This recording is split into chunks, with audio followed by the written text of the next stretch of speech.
Magandang umaga po, Luzon, Visayas, Mindanao. Ako po naman si Ricky Rivera. At ako ho si Roy Cabonegro. At welcome po dito po sa aming daily update dito sa currentph.com na sabi natin Plaza Miranda o People's Agenda.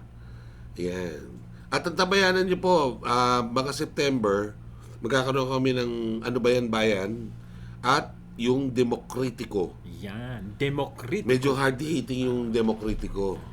So, ang tabayanan nyo yan dito sa Current PH at sa currentph.tv sa YouTube. Subscribe lang ko kayo palagi dito sa aming subscribe button. Anyway, ang pag-uusapan po natin ngayon ay yung panawagan nitong mga miyembro ng Kingdom of Jesus Christ, 10 ng kanilang mga abogado at mga supporter ng mga Duterte, kabilang dyan si Attorney Harry Roque, nananawagan sila sa ating sandatahang lakas na sila po ay magkaroon na ng withdrawal of support at sumama daw sa mga nagrarally, no? Dahil sila po bilang protector of the people according to the Constitution, according to Attorney Harry Roque, meron doon ang responsibilidad ang sandatahang lakas na umanib. In fact, may ginamit silang salita na kilalang-kilala nating lahat. Oo, no? Kiniklaim nila na ito daw nangyayari o nangyari sa Davao City ay people's power. People's power. Oo. Okay. People's power. Okay. Dalawang perspective kasi yan. Okay. That's right. Pero pag-usapan natin ngayon yung konsepto ng people's power. Legally, ang konsepto ng people's power ay nakaangkla na po sa ating konstitusyon. That's right. Ano yun? Meron tayong sinasabi doon na ang people is the highest sovereign. Correct. Ang pinakamataas na may pinakapangyarihan sa ating lipunan ay ang mamamayan. Okay. So, paano niya na-express yun? Ayan, maganda. Yung kanyang kapangyarihan. Pag nag-withdrawal ng support ba ang maraming sektor, ang ibig bang sabihin ay susunod lahat ng institusyon, including various forms of government? Oo. Ang sagot, theoretically speaking, ay oo. At ilang beses na ito nagamit, di ba? Hindi yun yung point. Ang tanong ko sa iyo, kapatid, doon sa konstitusyon natin, paano na-express ng mamamayan yung kanyang kapangyarihan? Ano-ano yung mga metodo na nandun? Ay, marami. Ang isa sa mga pinaka-unique ay yung ating pagkakaroon ng kapangyarihan. People's Initiative. Yan. Na magsagawa ng sariling Anong batas. ibig sabihin ng People's Initiative? May kakayanan ng through petition at certain rules sa petition ay may kakayanan ang ating mamamayan na magsagawa ng batas, magpasa ng batas. Correct. Or mag-alis ng isang batas. Correct. Mag-repeal ng batas o mag-recall. Correct. Mag-recall ng mga tao na na-elect o na-appoint. Kaya Okay. very encompassing actually, no? Oo. Kaya niyang lampasan ang kapangyarihan ng Kongreso Okay. in a lot of ways. Even judiciary kasi Okay. meron siyang power of recall. Yun nga lang, hindi natin halos magamit kasi nangangailangan ng A portion of the malinaw na population. batas, no? Pero may mga bahagi na pwede Hindi, meron ng i-implement. enabling law yun eh. Meron ng enabling law. At itong part na to, hindi pa masyadong alam ng karamihan sa ating mamamayan, no? May pagkukulang talaga. Actually, sa may kaalaman. Supreme Court decision na yan. Plus, meron ng enabling law. Dangan nga lang, yung sinasabi mo kasi na hindi pa natutupad, dun sa aspeto yun ng mga pambansang batas. That's right. That's right. Pero sa lokal, may mga lokal ginawa ng nagagamit. mga People's Oo. Initiative. May mga recall na nga. May mga recall na naganap ng record mga sa political. ganyan. That's right. No? At ano pa yung power o kapangyarihan ng mga tao na nasa konstitusyon? Well, Aside from People's Initiative. merong kung sa constitution ba natin ang pinag-uusapan o in Oo, sa general Constitution sa muna. human rights standard. Oo. Kasi sa constitution natin, syempre nandiyan ang karapatan natin for redress sa pamamagitan ng mga institusyon sa gobyerno. Oo. Ang korte, ang kongreso, at ang ehekutibo. Depende sa kung anong kailangan mong tugon Okay. or aksyon ng gobyerno. At syempre meron tayong karapatan to petition Oo. bilang isang bansa, bilang isang mamamayan at karapatang mag-organisa. Okay. At dito sa karapatan ng organisa, although limitado naman ito, hindi ito absolute na karapatan, ay kasama dito yung pag-organisa ng mga grupo upang isulong ang ating mga common na interest. Pwede ka na ngayong mag-create ng political party mo. That's right. Pwede ka mag-union. That's right. Pwede kang sumalib sa isang kooperatiba. That's right. Di ba? Ano pa ba? At syempre, naka-enshrine din doon yung nangyari sa atin sa People's Power. Ano ba yun? Na nakalagay doon na in a way galing siya doon sa International Human Rights Standard na the right to rebel, no? May karapatan ng isang mamamayan pag nasa alanganin, nasa walang kawalan ng hustisya, hindi tama ang ginagawa ng isang gobyerno, may karapatan siyang umalsa. Saan ba galing yung ano na yan, karapatan na yan? Mahabang mahabang historya ng mga nakaraang mga lipunan na kung saan ay sa pamamagitan ng mga revolusyon ay nagkaroon ng pagbabago sa mga iba-ibang komunidad mula sa mga komunidad sa Europa. Pero ginaya sa lang US. naman natin sa Amerika yan, di ba? That's right. So sino sa American, pag naalala mo yung ganyan, sinong napupunta sa utak mo? Marami, pero syempre yung kabuuang revolusyon ng US is a Sino struggle. doon? Sino doon? In particular? In particular. Sino nga ba? Thomas Paine. Thomas Paine. Ayan. Thomas Paine, tama. Si Thomas Paine, ano bang ginawa niya? Di ba siya yung Ba't nanawagan? siya palaging may sakit? Siya yung Kasi palagi Paine. Di ba siya yung nanawagan na sila yung humiwalay? Yung 13 kolonya yung humiwalay mula sa soberenya ng hari ng UK ng British pa noon. Siya rin na nagsabi na kapag ang isang pamahalaan daw hindi umaayon dun sa interes ng mga mamamayan, meron silang karapatan nga na umalma. At palitan. Palitan siguro. Pero sa atin po kasi mga kababayan, spesipikong inilagay sa konstitusyon yung mga paraan. That's right. Paano ngayon? Ngayon, dumako ngayon tayo dun sa sinasabi nitong mga KOJC na ang ginagawa ngayon ay isang people power. In fact, hindi lang sa Davao ngayon yan. Meron na ngayon sa Liwasang Bonifacio. Nandun sila Sandra Cam, nandun si Atty. Harry, nandun si yung Red Tagger na yung babae, si Badoy. Si Badoy. Yung Badoy ba yun o Badoy? Badoy. Si Lorraine. Si Lorraine Badoy. At iba-iba pang mga personalidad na dati pong nasa administrasyon ni Duterte. So, nandun sila ngayon, si Nawasang Bonifacio. Ang panawagan nila ay mag-resign sa kanyang posisyon itong ating Pangulong Ferdinand Bongbong Marcos. Ano bang basihan? Well, syempre kung ang Sangayon sa kanila. Sangayon sa kanila. Sa pagkakaintindi natin stick mo lang doon sa facts. Na meron daw political sila ay nililimita ang kanilang karapatang politikal. At dahil dito, yun ba talaga ang inaano nila? Di ba yun yung sinasabi nila? Pinagre-resign nila si Marcos. Dahil di umano, ang ating presidente ay incapacitated. Meron silang ganong Bakit incapacitated, mga kababayan? Sa palagay mo? Hindi ko masyado nating... Dahil yung kanyang state of mind. Dahil do sa... yung ini-claim nila, allege nila na meron daw bisyo. Na yung state of mind ng ating Pangulo, 10 ng kanyang mga kabinete, ay hindi tama dahil sila ay may bisyo. May bisyo. Yun yung sinasabi nila. Na wala naman nung napatunayan pa. Wala pa, no? Wala pa. Dahil nung nagkaroon ng even ng Senate hearing, yung nag-aakusa na isang dating ahente na si Morales, hindi naman klarado at definido yung kanyang mga testimonya dun sa Senate hearing na yon. Hindi ba sinabi nga niya panloloko lang ang ginawa niya, biniro lang niya. Kaya nga siya nagpakulong, di ba? At meron naman lumabas na babae, ito nung si Cathy Binag, nagsasabi na siya ay dating kabit kasi yun wag na yung kabit. Masyadong yung kabit. Anong mga maganda? Partner. Tama ba? Partner. Partner naman yan. Wag naman paramore. Parang hirap naman ng paramore. Sige. Ano ba ngayon ang magandang wag naman yung kabit. Kasi pag kabit, di ba, parang hindi naman pwedeng common law kasi... Pero sa totoo, sa Tagalog, wala na akong makita. Kabit naman talaga. Kabit talaga eh. Sige, pasensya ka na, Cathy, ha? Pero sa totoo, kabit ka ni Florendo. Ni Florendo, isa sa mga mayayaman natin yan na malapit sa Pangulong Duterte at malapit din naman sa pamilyang McCoy. Pero ngayon, dahil nagkaroon sila ng hindi pagkakaintindihan ng kanyang partner, itong si Kabet, pumunta na dun sa...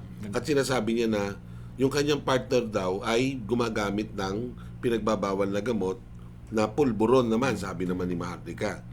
Diba? Alluding to cocaine. Kasi wala naman ibang kundi yun lang di ba? Pulburon. At sinasabi pa rin ni Cathy Binag na ang first lady daw, yan ang gumagamit at yung kanyang dalawang anak. Yan ang allegation nito ni Cathy Binag. Na, mga kababayan, hindi pa ho naman napatunayan. Tapos sinabayan pa yan ng sandamukal ng mga video Kung ngayon sa ano-ano. social media. Na napatunayan naman na fake naman pala. Fake naman. Kasi Ginawa pwede ka lang naman pala. mag-stutter na Oo. Ikaw naman, Cathy naman, Maharlika, pupunta. Ano ba kayo ng ebidensya, mali-mali pa. Pwede ka naman mag-stutter na hindi ka naman durugista. Pagod ka lang nung araw na yun. Pagod ka. Or sino ba yung parang may sakit? Masakit sa tiyan yun ba? Hindi, may sakit pag yun. Minsan may ganun di ba? Yung May ganun, yung nag-stutter. talagang kahit na ayaw nila, nag-i-stutter sila. Pero ang Pangulo naman, nung nagkaroon ng SONA, nag-stutter ba? That's right. Di ba? Hindi naman, maayos Hindi naman, hindi. Huwag niyong lokohin kasi yung taong bayan na nagkakaroon kayo ng correlation. Karamihan kasi sa atin ngayon, hindi apples to apples ang comparison, apples to oranges. O apples to duhat pa nga Di ba? So, wala namang ebidensya. Bato kayo ng bato ng ganyan. Anong naging epekto niyan? Na-justify ba yung panawagan niyo for withdrawal of support ng military o ng people power? Hindi po. Dahil nalalagay lang kayo sa sobrang alanganin. In fact, ang kaawa-awa ho dyan tinatamaan, walang iba kundi ang Vice Presidente Sara Duterte. Alam mo kung bakit? Tingnan mo ngayon yung survey ni Sara Duterte for the past 2 quarters. Bumulusok talaga. Bumulusok pababa. At mas mataas na ngayon ang ating presidente. Oo, mas Kumpara, mataas. Pero siyempre, alam mo naman ang mga surveys, snapshot lang yan nung ngayon. Pero hindi natin masasabi yan. Baka December, iba yan. Enero, iba yan. Next year, iba yan. Di ba? Pero gayon pa man, Ricky, yung... Okay, balik tayo dun sa people power. Power. Bakit ba sila nagpi-people's power ng Kingdom of Jesus Christ? Well, dahil excessive daw ang ginawang Hindi kasi bago pa yan. Kuan. Alam mo, Roy, bago pa kasi yan, ang natatanda ko may isang episode tayo dyan. Na bago pa yan, several weeks ago, nanawagan na sila ng people power actually. Oo naman. Hindi yan bago. Hindi bago yan. Hindi yan bago. Ngayon, ito lang sa kasaysayan po ng kasaysayan ng mga tao sa buong daigdig. Ito lang po yung panawagan ng people power na nagtagal na ng 1 buwan. Walang nangyayari. Hindi, totoo naman. Kasi kung talaga may Matagal na people sila power, nananawagan lumabas na yun. dyan. Kasi bangad daw yung presidente, etc. Wala namang nanawagan lumalabas. sila. Ang problema, wala nang lumalabas. So, paiba-iba na yung circumstansya, people's power. Kaya pa din. ngayon, nagdududa ngayon ako kung ano yung ginagawa ngayon nila sa Davao. Well, ang bago humamodel yung issue, napakalinaw naman nangyayari sa Davao ngayon, ano? Ini-enforce nung ating PNP yung order. Tanong mo, pasok na tayo doon sa people's power. Yung bang nandoon sa Davao ngayon, meron ka nakita doon na hindi KOJC member na kasama nila ngayon doon?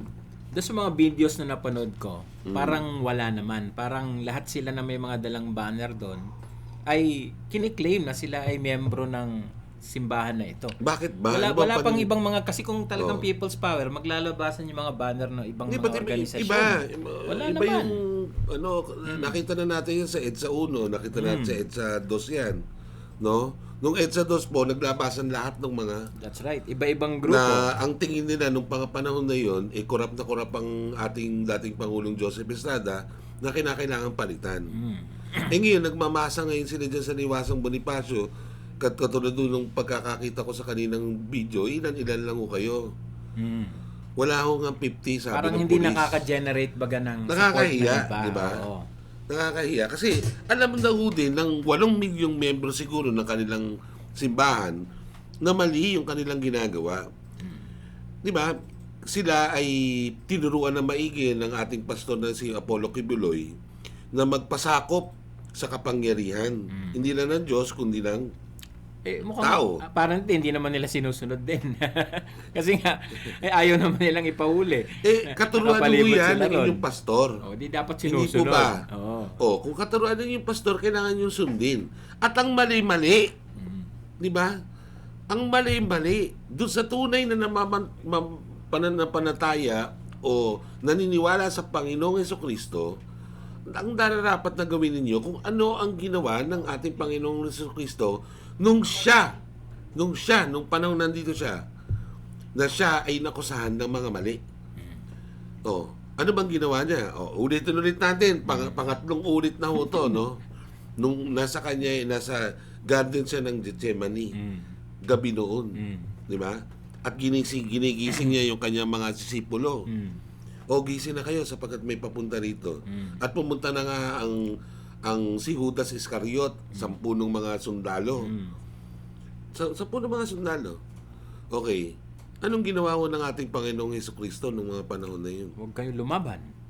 Sinabihan niya yung sinabihan niya. Hayaan yung kunin ako. Kasi ulitin ko ulit to. Pangatlo na to. Si Pedro, kukuha ng itak. Di ba? At sa totoo lang, yung pag gano'n niya, tsuk! Putol yung tenga ng isa sa mga Binalik pa. Pero imbis na tumawa si or magsalita ng kung ano-ano doon, pumunta doon siya sa sundalo, inawakan niya yung tenga, nagbumaling pa. Nagmilagro pa. Si Hesukristo ba nagprotesta naku, wala akong kasalanan kasi gawa-gawa ng mga Romano to. Hinayaan niyang mahuli siya. Hinayaan niyang siya ay bitbitin. That's right. At pagkabitbit dun sa lugar, hindi pa nga ho yan ang ginawa na tinapon na sa kulungan Anong mong ginawa? Trial mo na, di ba? Hindi. Yung tinorture. Nilagyan ng crown of thorns. Ika nga, di ba? Kumbaga sa atin, torture. Hinumiliate, pinagduduraan, etc. Pero nung ginawa na ating Panginoon, siya ba ay nagsabing di pakanato ng Estados Unidos? Hindi pakanato ng mga Romano o mga kalaban ng Israel. Hindi naman. Hindi. In fact, siya ay nanahimik. Tinanggap niyang tahimik. Hanggang sa pumunta siya sa krus at sinabi niya doon, anong sinabi niya nandun sa krus? Sabi niya sa krus, anong siya'y mamamatay na? Hindi, sinabi niya, Ama, patawarin mo sila. Hindi nila alam ang kanilang ginagawa. Diba? Humingi pa ng kapatawaran para sa mga taong umuli sa kanya at papatay sa kanya. Nung malapit-lapit na siyang malagutan ng hininga, ano ba sinabi niya? Lahat ay okay na. Ayos na. Batay sa iyong kagustuhan, lahat ay mangyayari sa iyong kagustuhan. Correct. Yun ang sinabi niya. Pero si Cristo kaya kasi Mr. yung Abuloy, hindi. Ano bang sabi ni Mr. Abuloy? Ni Pastor? Anak daw siya Pastor, ng Diyos. di ba ikaw ay anak ng Diyos? At tinuturing mo ang iyong sarili na bilang Diyos din. Bakit kayo magpabitbit? Ba't ayaw humarap sa paghihirap ba't na ka gano'n? nandun sa bunker ngayon na tinisira ngayon ng PNP? Bunker. Sino bang nasa baba? Yung nagtatago sa ilalim ng lupa. 8 katao, 6 na babae, 2 lalaki. Sino yung nasa Biblia yung nagtatago sa lupa? Okay. Nung nagkaroon siya ng kasalanan sa langit, saan siya pinunta? Sa demonyo, di ba? Yung demonyo, di ba? Yung demonyo, nung nagkasala siya sa langit, itinapon siya ng Panginoon, ng Ama, sa lupa. At doon, kinausap siya ng demonyo. Hindi, nandun. Diba? Tama. Siya yung, nandun na siya sa lupa. Patay na siya. So, huwag mong sabihin na kung ikaw ay anak ng Diyos, dapat nandun ka sa langit. Di ba? Buko ba? Nagtatago ka ngayon sa lupa. Sino kasama mo sa lupa ngayon? Baka wala tayong sinasabi kung sino kasama niya. O baka naman, hindi naman siguro siya nasa bunker. Kaya kung ako sa'yo, Pastor, magpasakop ka na sapagkat iyan mismo ang katuruan mo. Tsaka hindi naman siya matotorture eh. Hindi naman to, bakit naman to torture yan? Sa laki ng Sa laki kanyang ng media. kayamanan yan. Laki ng kayamanan, baka ganunin mo lang yan. Tsaka sa laki ng media company Hindi, niya. ganunin mo lang yan eh. Oy, ihahabla kita. Di ba? Oh, Dami-dami nilang... Dami-daming lawyer. Oh. Dami-daming Ngayon, reporter. ang sinasabi niya kasi, inililigtas ko lang ang aking buhay. Laban dito sa aking mga kalaban. Yan sabi niya. At mga 2 days ago yun eh. Kasi meron siyang tape audio interview. Hindi pa rin siya nahanap, di ba? Hanggang ngayon ay inililigtas hinahanap ko pa. lang ang aking buhay. Bakit ganun? Kala ko ba ikaw tao ng Diyos na hindi mo na inaalala ang buhay mo rito sa sandaigdigan? Di ba? Kasi kung talagang isinuko mo ang iyong buong buhay para sa Diyos, hindi ka na dapat mag-alala kung anong mangyayari Baka nga sa'yo. mas tao siya kaysa Diyos. Hindi natin alam yun. Basta ako, sinasabi ko, kung anong sinasabi niya. Di ba? Na siya ay anak ng Diyos, the Son of God. In fact, sabi pa nga niya nung dati, di ba? Nasa sa aking mga kamay ang inyong mga buhay. Di ba? Ako ang magtitikta kung kayo mabubuhay o hindi. Tindi, ano? Tindi. Tindi, Di ba? O ngayon, Pastor,